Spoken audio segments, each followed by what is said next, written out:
ओम श्री सरस्वत्यै नमः।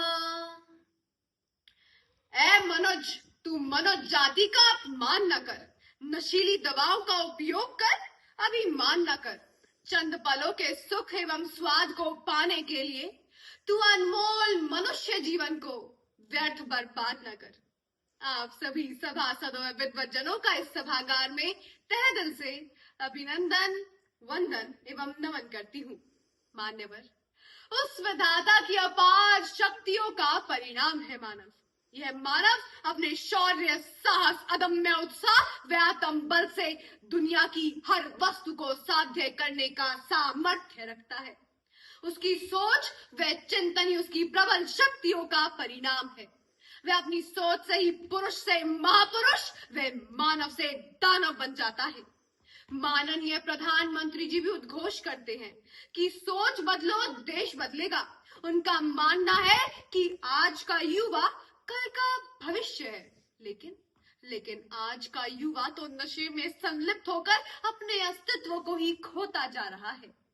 एक कदम रखा था गलत राहे शौक में, मंजिल तमाम उम्र हमें ढूंढती रही। मान्यवर, नशा करने वाला व्यक्ति केवल अपने लिए नहीं, अभी तो अपने घर, परिवार, समाज व देश के लिए भी हानिकारक है। मैं तो कहती हूँ कि नशा करिए। नशा था भगत सिंह को आजादी का, नशा था स्वामी विवेकानंद को पूरे विश्व में भारतीय संस्कृति का परचम लहराने का, नशा था अर्जुन को अपना लक्ष्य बींधने का, और नशा था गूढ़ विद्यार्थी को पढ़ने का। जीवन तो बहुत सुंदर है पर जीना नहीं आता। जीवन तो बहुत सुंदर है पर जीना नहीं आता। नशा तो हर चीज में है पर करना नहीं आता। महोदय, मैं दृष्टिपात करती हूँ आज के युवाओं पर, तो मुझे कहते हुए शर्म आती है, रूह कांप उठती है कि भारत जैसे ऋषि मुनियों के देश में नशा करते हैं, वो भी शराब, अफीम, गांजा, कोकेन व तंबाकू जैसी कुत्सित वस्तुओं का। हमारे देश में प्रतिवर्ष 7,20,000 युवाओं को यह नशा सुरसा के मुख की भांति निगल रहा है। तो ऐसे में क्यों ना सरकार भारतीय दंड संहिता 1860 के अनुसार इन लोगों के जीवन को सफल बनाए। नशा करने वाले व्यक्ति को कम से कम 6 महीने की जेल व 10,000 रुपए का जुर्माना देना चाहिए। ऐ नशा करने वालों, क्यों बर्बाद करते हो मेरे देश को? छोड़कर नशीली दवाएं सुंदर बना लो अपने परिवेश को। छोड़कर नशीली दवाएं सुंदर बना लो अपने परिवेश को।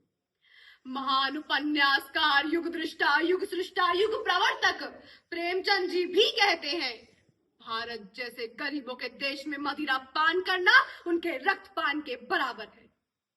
महोदय, किसी भी समाज की सभ्य संरचना के लिए कुछ नियम, कायदे, कानून की आवश्यकता होती है। इन्हीं बातों को मद्देनजर रखते हुए राष्ट्र का सर्वोपरि दस्तावेज संविधान के रूप में स्थापित किया गया। इसी संविधान के अनुसार एनडीपीएस एक्ट की धारा 42 के तहत इन लोगों के जीवन को बचाया गया। घृणा पापी से नहीं, पाप से करनी होगी। जब कोई बीज अंकुरित ही नहीं हुआ तो भला उसका पेड़ पुष्प से फलित कैसे होगा? मान्यवर, आंखों से अश्रु तो तब प्रवाहित होते हैं जब आंखों के सामने नवनवेली दुल्हन आत्मदाह तक के लिए तैयार हो जाती है। जब एक मानव घर की चौखट पर शराब, अफीम, गांजा, कोकेन जैसी घृणित वस्तुओं में संलिप्त होकर आता है, तो पत्नी की आंखों में बेबसी, बच्चों की आंखों में दहशत, माँ की आंखों में अपनी कोख पर पश्चाताप और पिता की आंखों में बिखरते भविष्य का मलाल साफ नजर आता है। इस नशे के कालग्राही दुष्प्रभाव पर मैं और मेरे प्रतिभागी साथी काफी विचार रख चुके हैं, लेकिन केवल इस नशे के दुष्प्रभाव का बखान करने से कोई समाधान नहीं। आवश्यकता है इन विद्वानों की गोष्ठियों के माध्यम से नशे के दुष्प्रभाव से कैसे बचे, इस पर विचार करने की। तो मैं तो बस यही कहना चाहूंगी कि सबसे पहले सरकार को चाहिए कि नशे के कारोबार पर अंकुश लगा दिया जाए। दूसरा, बच्चों को पाठ्यक्रम के माध्यम से नशे के दुष्प्रभाव से अवगत कराया जाए। नशा करने वाले व्यक्ति की जीवन शैली से परिचित कराया जाए। आज अभिभावकों के पास सब कुछ है सिवाय समय के। उन्हें जरूरत है अपने बच्चों के जन्मदिन पर महंगे तोहफे नहीं, बल्कि उन्हें समय दें। अंत में अपनी वाणी को विराम देने से पूर्व बस यही कहना चाहूंगी, किसी के घर का दीपक ना बुझने देंगे, किसी को नशे की आग में झुलसने ना देंगे। लागू करके संविधान के अनुच्छेद 47 को नशे के दीमक से राष्ट्र को खोखला करने नहीं देंगे, खोखला करने नहीं देंगे। जय हिंद, जय भारत।